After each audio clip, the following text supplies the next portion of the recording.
তোমাদেরকে আমি একটা সিম্পল কথা বোঝাচ্ছি, তুমি বিড়ি সিগারেট খাও, তোমার বাড়ির লোক তোমাকে 1000 বার বোঝাচ্ছে ওটা খাস না খাস না, অ্যাটলিস্ট তুমি ওটা বোঝো যে বিড়ি সিগারেট খাওয়াটা শরীরের পক্ষে কতটা ক্ষতিকর, বাট তুমি ছাড়তে পারছো না। বাড়ির লোক আর বোঝানোতে তুমি 2 দিন ছেড়ে দিচ্ছ, 2 দিন পরে তোমার কোনো বন্ধু খাচ্ছে দেখছো, বলছো দে ভাই 2 টান দে, তারপরে আবার তুমি শুরু করে দিচ্ছ।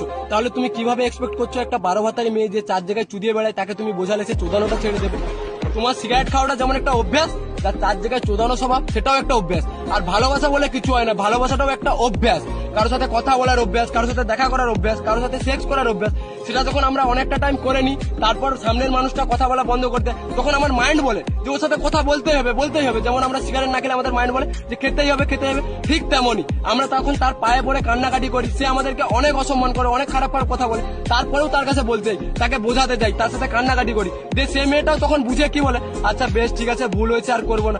বাট তার ওটা অভ্যাস, সে কোনোদিন ছাড়তে পারবে না, সে 2 দিন পরে আবার চোদাতে যাবে। আমার এই সহজ বাংলা কথাটা যদি তুমি বুঝে যাও ভালো, যে কারো অভ্যাস কোনোদিন পরিণত করা যায় না। তুমিও যেমন সিগারেট ছাড়তে পারছো না, তেমন একটা মেয়ে কোনোদিন চোদানোটা ছাড়তে পারবে না। মানুষের অভ্যাসটাই বড় কথা, এটা যত তাড়াতাড়ি তুমি বুঝে যাবে ভালো, না যদি বুঝে যাও তুমি গান মারাবে।